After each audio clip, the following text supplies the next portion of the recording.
Good evening, good morning, good afternoon. I think we in Africa have become, or blacks in general, we have become our own worst enemy. We embrace irrational arguments and present them as distilled wisdom. This really is becoming an obsession. I'd like you to listen to this.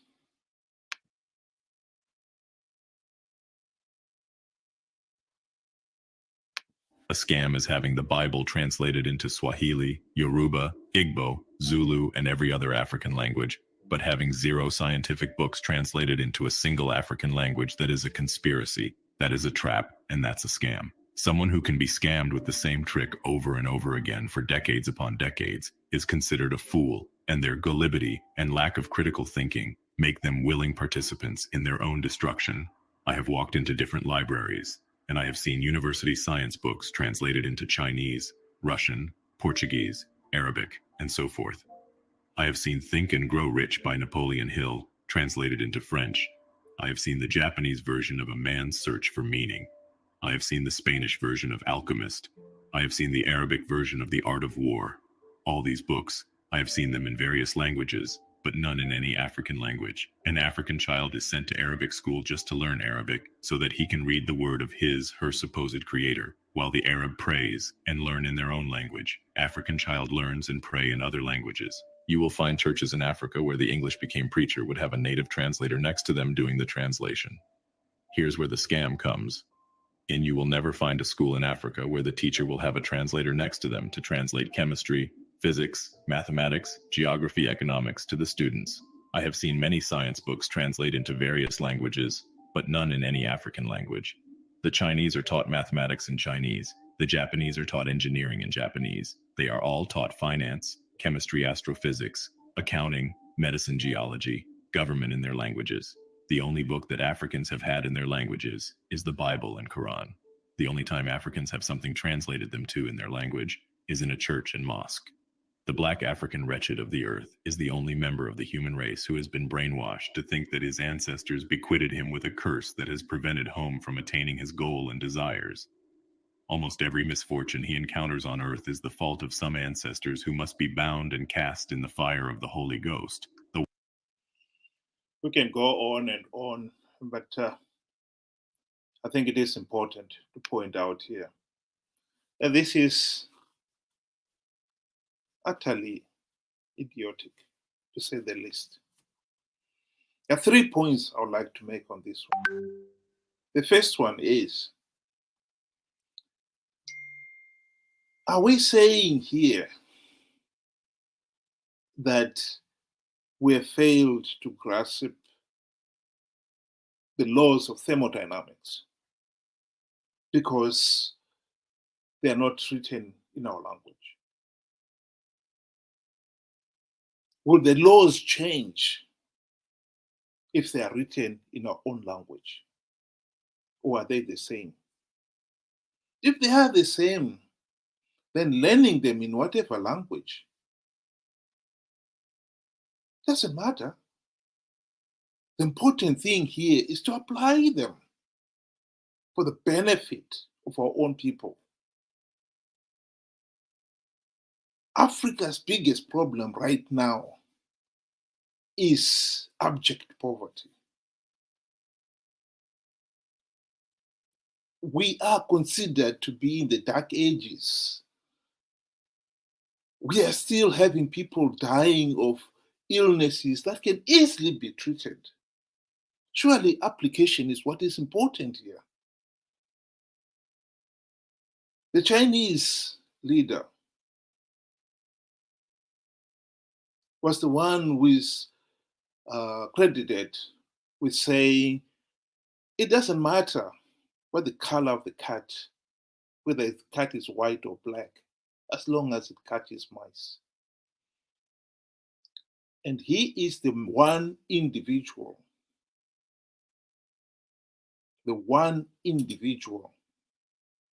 who has transformed China from the impoverished nation it was to the economic powerhouse it is today. I think there is a lot to be learned from that. Why are we not focusing on applying the sciences, the economics, the principles involved for the benefit, for the betterment of our own people, of ourselves? Instead, are obsessed about the language.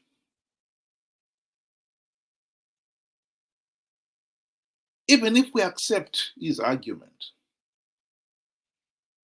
that you'll understand the language better or the subject better if it's translated or is spoken to you in your own mother tongue. Well, the question then one has got to ask is, how many books has he translated? Who is stopping him translating these books? We can't keep on expecting. Who are you expecting to translate them? You have been to the many libraries. How many of those books have you picked up and said, I'll translate this one into my mother tongue? Who has stopped you?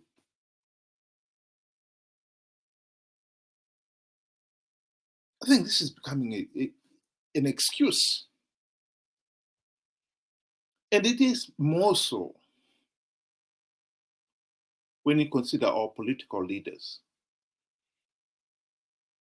Our political leaders have now used the word colonial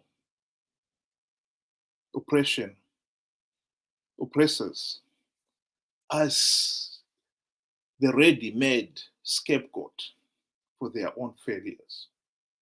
It is tragic that most African countries, and Zimbabwe in particular, look back at the white colonial days as the golden age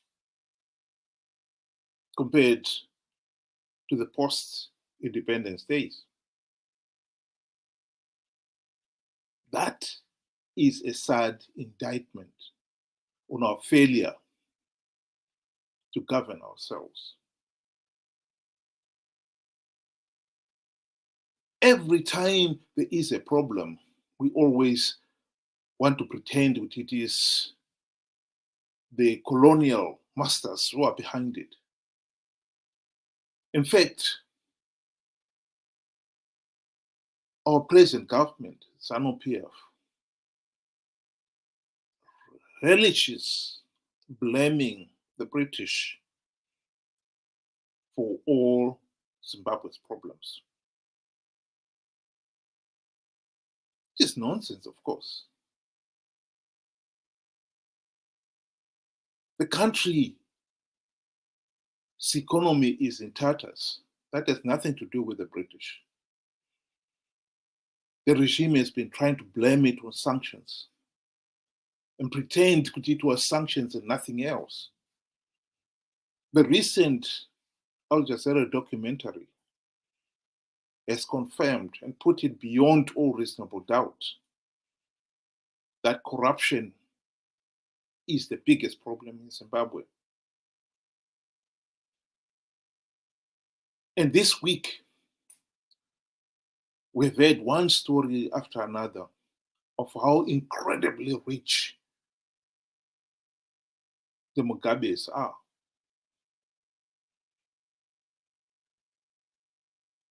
According to an article in today's paper, Grace Mugabe has salted away a staggering $5 billion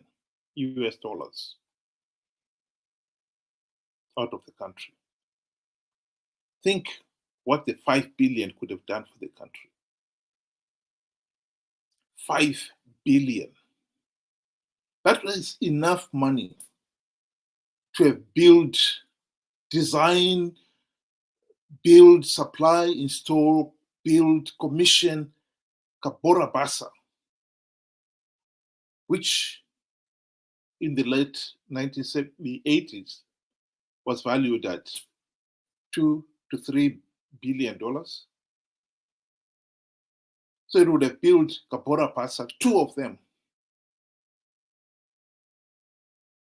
Think how much the Zimbabwe economy has been slowed down because of the incessant load shedding, if I say so. Think where the country's economy would be if we never had any load shedding. This is what we are looking at. 40 years of real economic growth and prosperity.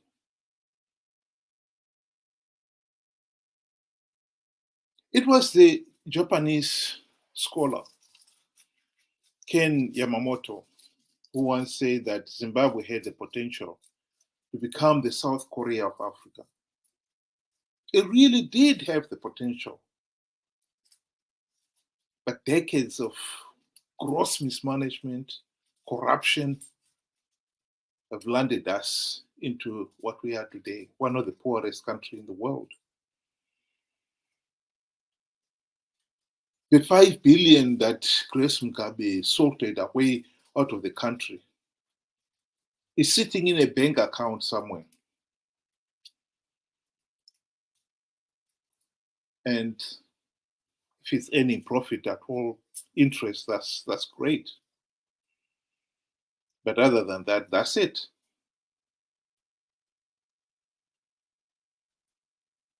And some of that wealth, Grace is hardly ever in Zimbabwe, was used to buy mansions in Dubai and maybe other properties in the Far East. It also, some of the money was used to build the famous Gushungo mansion, the blue roof in Harare, which is hardly ever occupied. She's hardly ever there. The two boys are not there. And the daughter does not live there anymore.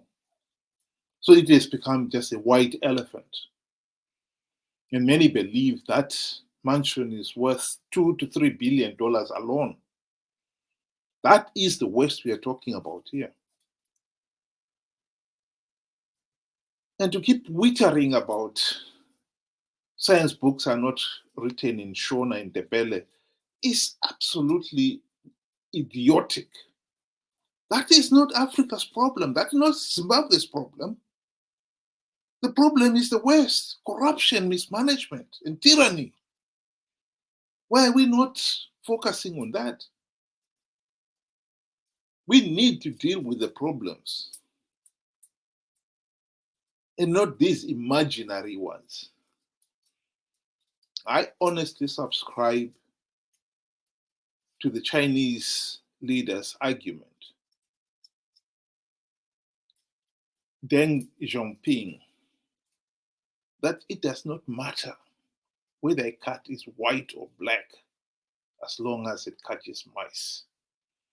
It doesn't matter whether the science or economics you were taught in English or French. Just apply it. Let's apply it for the good of the country. Let's end this gross mismanagement, this rampant corruption. Just apply it. If you are so keen to translate it, please go ahead. No one is stopping you. Why are you making that a big issue? I think the real scam here is the failure to see these real important issues.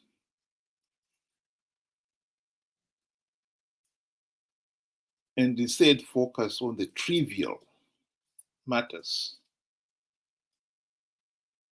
Translating Newton's law into Shona on the belly will not make it any different. The laws of thermodynamics will not change because they are now, we read them now in Shona or in Ndebele. They'll still be the same. I think we should just concentrate on the task on hand, apply them. Let's build a better Zimbabwe for the good of the country, and not be obsessed about what language the textbooks are written in. That to me is insignificant, immaterial. Yes, if somebody will understand the language, the textbook better in Shona, please, by all means, go ahead, translate them into Shona. No one is stopping you. But if somebody has gone to university and has passed his engineering degree, I take it that they understood the subject, thermodynamics, the laws of thermodynamics in English, or if they were taught in French, and applying them will not make any difference at all. The application will not matter, and it is that is important here. I repeat, it does not matter whether a cat is white or black, as long as it catches mice. Let's focus on what matters and not on trivial matters. Thank you.